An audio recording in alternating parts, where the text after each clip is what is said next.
Good morning, everybody. Happy hump day. Welcome to the news agenda with me, Fleet Street Fox. And today I'm joined for the first time by the Mirror's new political correspondent, Sophie Huskisson. Good morning, Sophie. Good morning. Thank you for having me, Susie. That's all right. You're more than welcome. Be gentle with her, everybody. It is her first time. Now, this is the People's Pay-Per-View. So get into the comments, ask us your questions. We'll do our best to answer them for you. Those of you listening later on podcast, just going to have to make more effort to watch us live, aren't you? So, what have we got for you today? Well, the Mirror has splashed on the wonderful news that Ann Widdecombe has fixed the cost of living crisis for us. More on that later. But first, I want to take you to page 8, where Brexit's biggest, loudest, and most obnoxious cheerleader for the past 3 decades has he found a way to fix Brexit for us, Sophie? Can you take us through it? I assume that Nigel Farage, for it is he, has got some kind of amazing solution as to how it's all going to work brilliantly. Well, yeah, you would think, since he was the champion of Brexit, founded the Brexit Party, was behind it the whole time.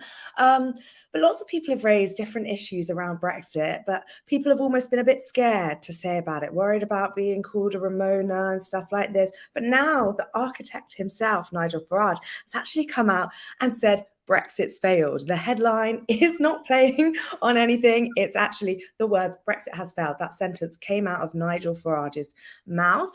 So in an interview in BBC Newsnight this week, he was basically claiming that the Tories have ruined this country by not doing Brexit properly. So still in his idea, Brexit could be done properly, but he's blaming the Tories for not doing it properly. And he basically said that, we're regulating even more than the EU was regulating. We've still got all these rules, and it has failed.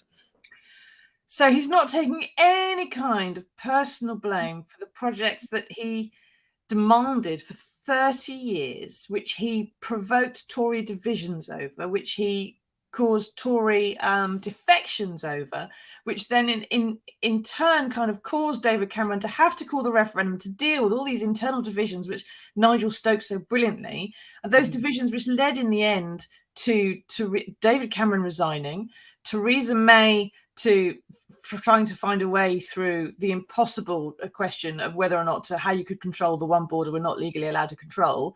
Then she had a terrible deal, I think I remember Nigel saying, and so she had to resign. And then Boris came in on the back of that because he was going to fix it all.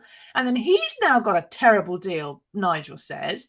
And it's all presumably, this is as a result of the fact that Nigel then, in this story, he's telling us what sort of deal there should be. He's got some suggestions, has he, as to how he can make Brexit work and ease the cost of living crisis, all the rest of it. He knows how to do that, doesn't he?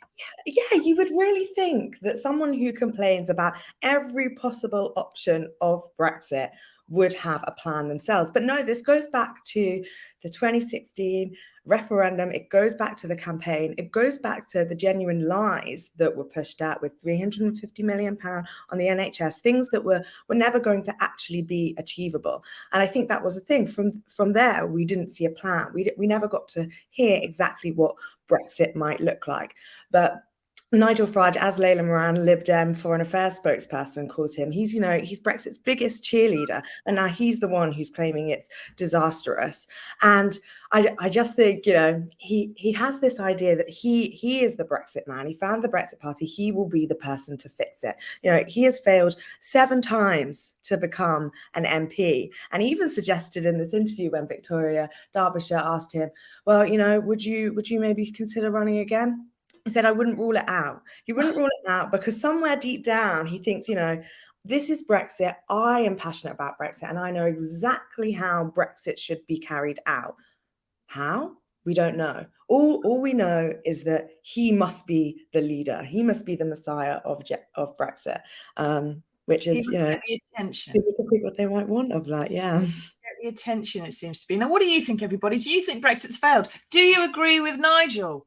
Or are you anti-Nigel and you think Brexit's a brilliant idea? What a strange world we're living in now. Scotland for the Scottish says, Sophie, Brexit was a tax evaders or avoiders dark Russian money necessity. This is why they cheated at the referendum and at the 2019 election to protect the most evil people in the capital letter world. Nigel Farage, the man who fell from the sky into the centre stage of UK politics when he staged a helicopter crash, was the documentaries on the National Front. Okay, Scotland for the Scottish. We've gone off on one there. Apparently now he staged, it was an aeroplane, not a helicopter, and staged the fact that he dropped out of the sky. He has got a really bad back, and that did genuinely happen because people did actually witness it. And I don't know that there's any sort of signs about cheating on the referendum, unless you want to start talking about saying that, the 350 million on the bus that Sophie referenced, the idea that we'd have less regulation when you leave a trade block, when actually that means you put up more trade barriers, therefore there had to be more paperwork. Whether you call that cheating or not, I mean, some people just call it a flat lie. But thanks for your comments, Scotland. Possibly not your real name. But Marco says Brexit never failed. It never got going. Oh my God, it went on for ages, Marco. What do you mean it never got going? It went on and on and on and on and on. And it's still going on and on and on and on now. We have the whole stuff going through now. This big row over the retained EU law bill where Kemi Badenoch said, okay, right, we're going to get rid of all the EU laws that we still retained after Brexit, and they're going to automatically go at the end of the year. And then that's rolled back this year because obviously they can't just automatically get rid of workers' rights and different aspects of that.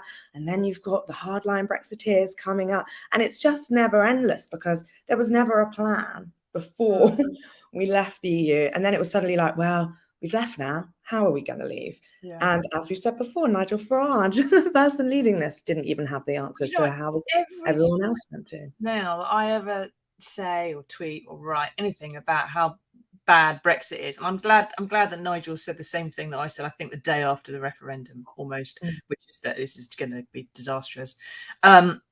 Anytime someone's accused me of being Ramona, anyone accused me of doing Brexit down or being unpatriotic, I'm just gonna tweet a picture of that story. Nigel says it's a failure. Yeah. If the man himself said it. Is he Ramona? Who knows? Maybe he will be now. But this is what politicians do, isn't it? Really? I mean, what do you think, everybody? Are you surprised Nigel's changed his mind? Do you think it's all Brexit's fault? Do you think it's the Tories' fault? Do you think it's Nigel's fault for even trying to sell this unicorn in the first place? Mike says this will be the story forever. No amount of damage to the country will be blamed by Brexiteers on Brexit itself, always on the failure of implementation by the non-believers and the blob stopping it. Yeah, this is what politicians are supposed to do, isn't it, Sophie? They're supposed to have solutions, not just words, not just hot air. Instead, we seem to have this bloviating windbag called Nigel Farage, who likes being at the centre of things and having the attention and saying everything's rotten, but he's got no actual solutions to it and no real means, no levers of power to actually fix anything, even if he knew how to. And he doesn't know how to use those levers of power anyway. I mean, what's the difference when it comes down to it between him and the likes of Piers Morgan or Donald Trump? I mean, the only difference is they had power and wealth, and Nigel is stuck on GB News with not enough viewers. And the thing he told everyone for years is going to be marvellous is actually getting worse by the day.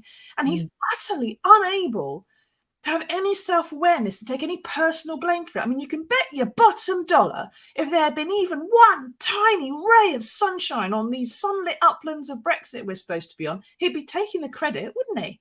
Yeah, it would be an absolute victory. I think that's the thing, why people are losing faith in politicians. Whenever I go out on the road and I, vox pop people in communities, everyone who's commenting today, I'm sure will think the same, that you see politicians in this sense of point scoring that people try to do. And they just want to win something. It's a blame game, If it's not Brexit, it's the pandemic. If it's not this, it's that. It's the war in Ukraine. It's everything. The buck is always passed, with government itself not taking any responsibility. That's the nature of society and the world we live in. There are challenges, and politicians should be reacting to the challenges and supporting us. They shouldn't be just blaming those challenges for the reasons they can't find solutions. They're supposed to come up with the fix. That's why they get voted. I wouldn't be surprised in a few years' time to find that Nigel Farage is calling for us to rejoin the EU so he can go back to being an MEP, because that's the only time he ever got elected. Yeah, and he'll probably say, we'll rejoin the EU because it's all the Tories' fault. And we'll do it again after, and I'll lead it, and I'll do it, and I'll do it my way. You know, we could go around in circles and circles, you see, with Nigel Farage. It's one day he'll die. That's all we can hope for. Sorry, Nigel, but that literally that seems to be the only way we're going to get rid of you. Now, speaking of, what do you think, everybody? Before we move on to any other stories, have you got any issues with Brexit or with Nigel Farage? What do you think they should do? Do you think we should just shut up about this now? Everyone should shut up, including Nigel, and just get on with life? Or do you think there's still more work to be done on Brexit? Do you want a new government, if a new government comes in, to do something different? To renegotiate that deal? Because Keir Starmer says he's not going to. So that's good news, isn't it? At least we haven't got to write about it. But we need to move on now to the main story of the day, and another windbag that you probably thought we were shut off. And that's the former Tory Home Secretary, Ann Widdecombe, former star of Strictly and Celebrity Big Brother as well. Now that her career in reality TV has been somewhat exhausted, the woman who once insisted that female prisoners should be handcuffed during childbirth — I'm old enough to remember that story, Sophie, and being outraged by it — has blessed us with more of her opinions, this time about how to survive the cost of living crisis. So she was told on BBC Politics Live, I think, that cheese has gone up 101% in some places. And she was asked what she would say to people who can no longer afford the basics. And Anne replied, and I quote, exactly, well then, you don't do the cheese sandwich. Now, Sophie, what would you say to someone who doesn't understand that the basics means the things you need to live on, and that as bread and butter have gone up too, there's literally no sandwich left for a lot of people? Yeah, we're seeing this across the board, and I think it's just like the genuine failure to truly understand what people's day-to-day life looks like. You know, we see it with food poverty, we've seen it with fuel poverty, we've seen it more recently with studies on hygiene poverty, and, you know, children getting tooth decay because their parents can't afford toothpaste, and they're just having to wash their teeth with water, or they're having to shower with washing up liquid. You know, what are the substitutes, I would ask Ann Widdecombe, you know, to those, you know, just don't have a cheese sandwich? Well, people aren't just having toothpaste. I think the thing that we always have to think about is we are talking about some politicians, you know, at the very top sphere of society who, you know, never have been through these sort of difficult times and don't relate to anyone, don't have anyone in their life who really does too. You know, Lee Anderson, we can go to him as well. He said that people, similar comments about people can live on 30p a day. This you know, is the Tory deputy chairman, the Tory deputy chairman, Lee Anderson. He made a big fuss, didn't he, about one of his researchers, and said, look, she's earning almost no money and is living in London, and she seems to be doing fine. And what turned out with that? Yeah, well, he is earning, can we also just remember, £84,000 as an MP. He made he expensed £200,000, and he's got a new GB News show which he's getting £100,000 for. You know, all of this stuff just goes to show that actually they don't have any idea what it means to live on this kind of money. And they can say, you know, back in my day, I lived in these times. No, we're not living in these times now. But the cost of living crisis has seen the cost of a cheese sandwich go up by 101%. You know, why should people have to give up things just because they can't afford it? Things out of their control have cause for things they would always buy and always rely on to just be completely different price. You know, that's the difficult thing. Right. People aren't moaning that, you know, they can't afford a Range Rover and isn't life awful. They're complaining that they can't afford the block of cheese. They can't afford the loaf of bread, which has gone up. And Lee Anderson, when he highlighted his researcher, I can't remember her name now, he got a lot of abuse saying, well, why don't you pay her a bit more then, idiot? And secondly, it turned out she was the daughter of someone fairly well off and was obviously being funded a bit through some of what she was doing in London. When I started out on my first journalism job, I was on £7,000 a year. But I was living at home with mum and dad. And mum was charging me, I thought at the time it was absolutely disgusting, £120 a month. I was appalled. £120 a month for my bed and board, all right, which is obviously a ridiculously good price. That's because it's your mum and she's literally just charging you for the cost of the cheese, right? So the idea that you can just do without the cheese sandwich or you could do without the bread and butter is kind of a bit bonkers.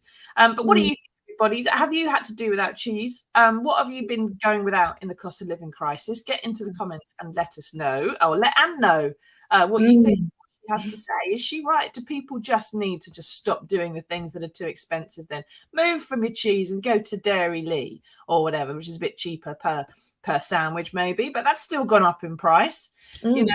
And let's be fair to Anne, and I'm going to try to be fair to Anne.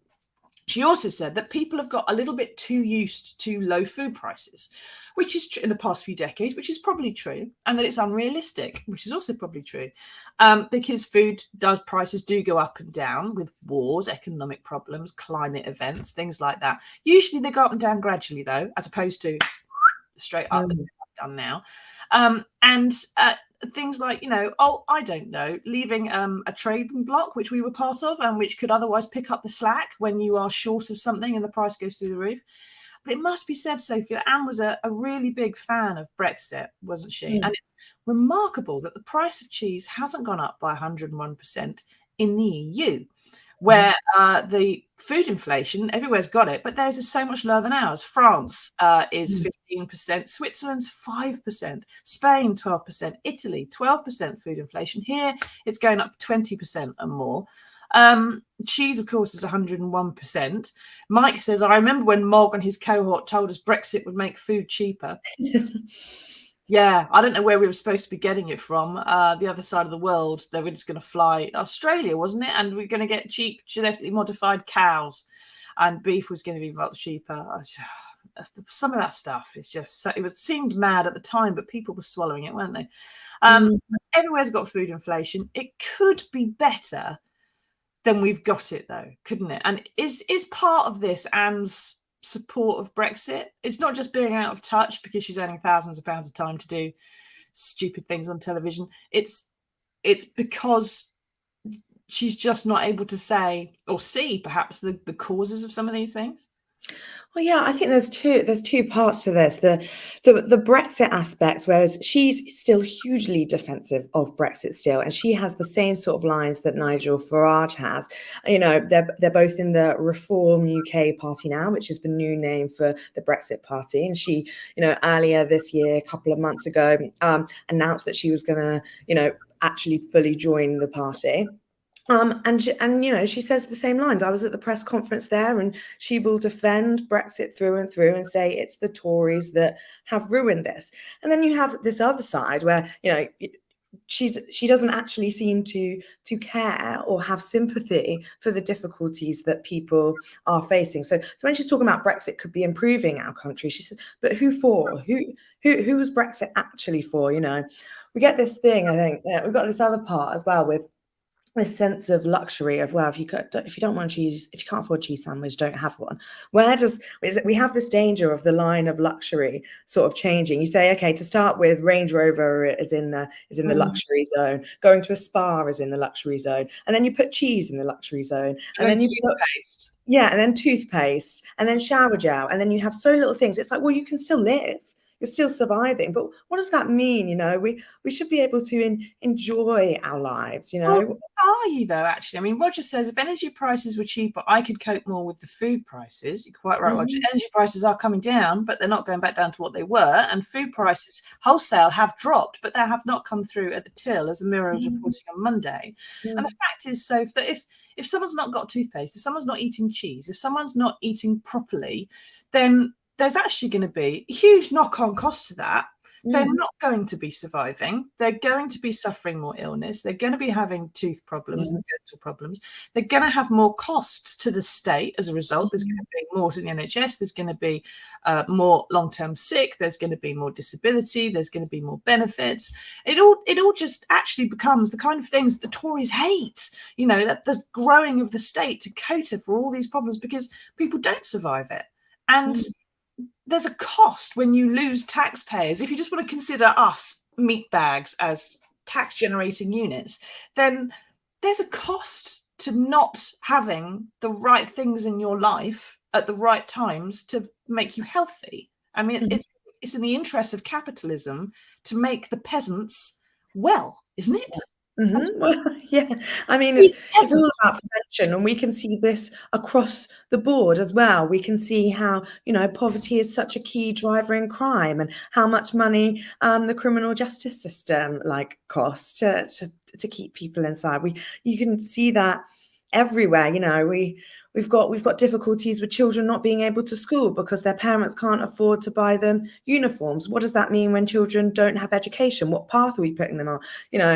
And it's a shame that we have to sometimes translate these into economic arguments when really people should just be thinking about, the humanity and sympathy, the fact that we should want children to go to education. But, we should also think, if they're on the Don't wrong have any humanity, Sophie. So we're trying to talk in their path, terms, and speak their language. Be the Yeah. peasants, or they revolt. Yeah. Kind of thing. Mhm. Maybe they'll understand. This has all been a big knock-on effect.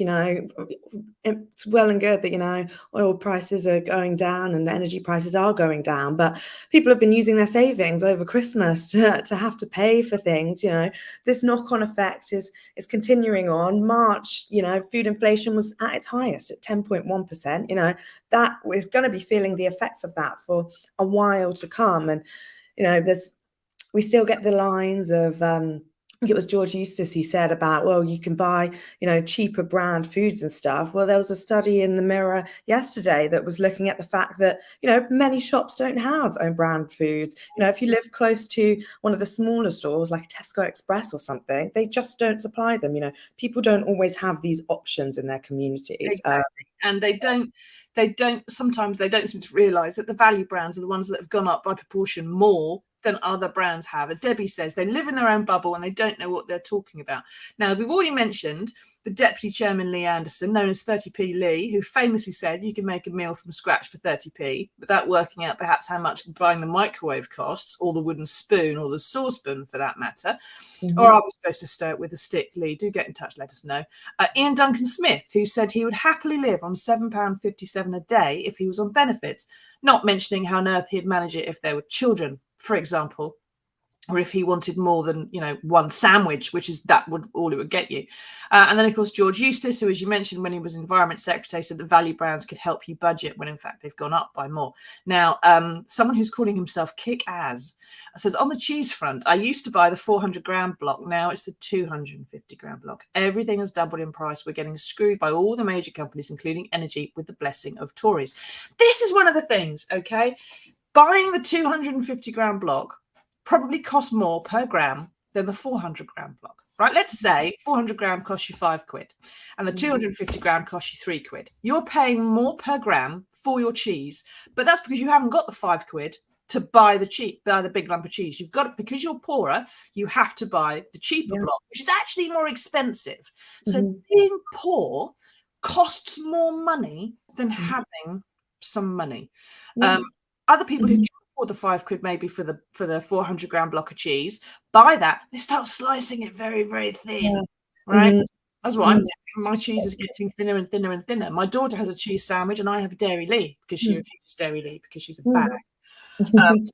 It's those long-term aspects. Like if you want to get, a 3 for 2 offer, you do have to then at least pay for 2. And someone who can afford 2 of them is getting that long-term impact. So they've actually got 3 packs of pasta in their house, but actually someone else can only afford to buy the one to start with. And they never get those kind of offers that we see elsewhere, because a lot of shops they're founded on offers now, your Tesco Club cards and your Nectars. You've got to have the electric to actually cook it, or the gas. You've got to do all this now, to pay the energy bills and so on. But what do you think, everybody? Are you having problems? Do you think Anne's got a point and we've all been a bit spoilt and we need to be a bit more realistic? Let us know.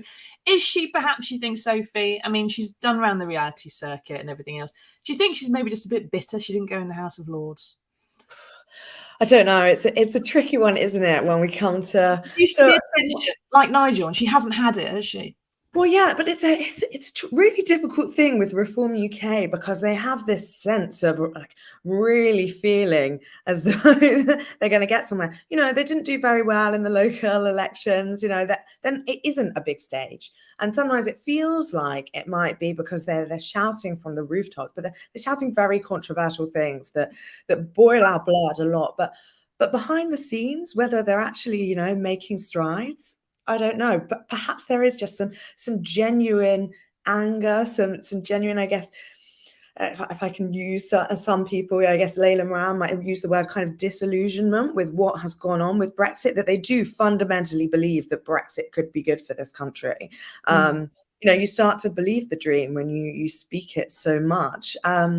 But yeah, I think there's always an argument for certain politicians maybe wanting a bit of airtime. We've seen that with, you know, Nigel Farage, Lee Anderson, the likes, who have all got their TV shows now. You know, The phrase of the show, Sophie, they believe the dream, and they've woken up from the dream and they still want it to be carrying on, and they're insisting that there are still unicorns. For which, anyway, and because you're our first guest, first time on the show, you will get one of the News Agenda mugs. This isn't one of them because it's in the wash, but it's something you get some merch, right? Yes, thank you very much, everybody, for that, and thank you, Sophie, for so neatly encapsulating what's gone wrong with Brexit and Ann Widdecombe. They believe the dream. It's over. And everyone else has moved on. No one gives a toss about Brexit, which is why the latest poll, which Mike sent me earlier on, says that in the red wall, Labour is on for something like 40-something points, whereas the Conservatives are down on 20. And Reform UK?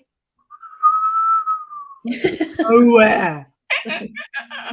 Right, anyway, we need to move on because there is some good news in the world. We found it for you. Here it is.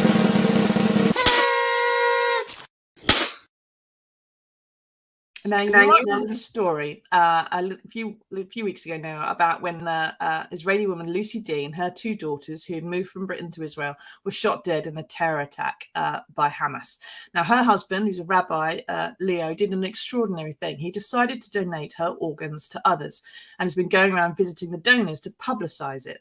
Now, Orthodox Jews often refuse to donate organs for religious reasons, and so the organ donation rate in Israel is really low. It's about 50% less than in other places. So it's really important work that he's doing here, and something that's not entirely welcome, I should think, always in every part of Israel. But on top of that, he's just been to visit a Palestinian man called Abu Radia, who received his wife's kidney, and the pair exchanged gifts. He gave him a blessing in both Arabic and Hebrew, saying that to save one's life, it's as if you've saved the whole world. It's a very famous quote. I think it's not John Donne, but that's No Man's an Island. But that's that kind of thing.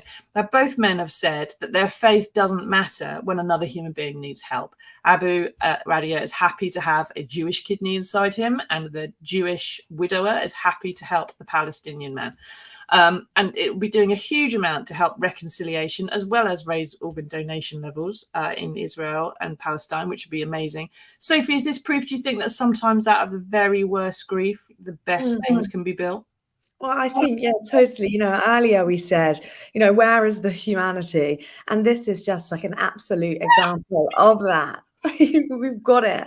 And I mean, we're also talking about, you know, a conflict with Israelis and Palestinians that has been going on for, you know, hundreds of years, you know, and here we have, you know, Abdi when he says, you know, will it be wrong for me to have a Jewish organ inside of my body? And he gets the response, we are both human beings. And that is what humanity is, you know, caring for each other, rising above, you know, and we're also talking in a place where organ donations are low. You know, this isn't just a symbol of humanity. It's actually a really important symbol that many people can look upon and be inspired by, and, you know, see what the difference is in saving a life, and see that can rise above some of the doubts at times. Yeah, and that there's obviously the peace process in Israel and Palestine is on its else.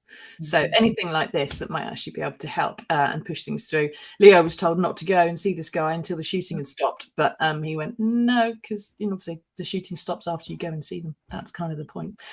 So well done, Leo. Well done, Abu. Thank you, Sophie, for leading us through all that. Thank you, everyone, for taking part. If you want to come back again at about noon on these channels, the Mirror will be broadcasting Prime Minister's Questions, where you can see Keir Starmer and Rishi Sunak go head to head about, I don't know, cost of living, what Ann Widdecombe is supposed to be, Brexit, who knows? I doubt Keir Starmer's going to say the word Brexit ever again, but we might come up with something later on, might we? And next Monday, we'll be back here again for another edition of the News Agenda, so come back for that. Thank you, everybody. If you're listening on podcast, please leave us reviews so other people can find us. But until next Monday, tatty bye. Thank you. Bye.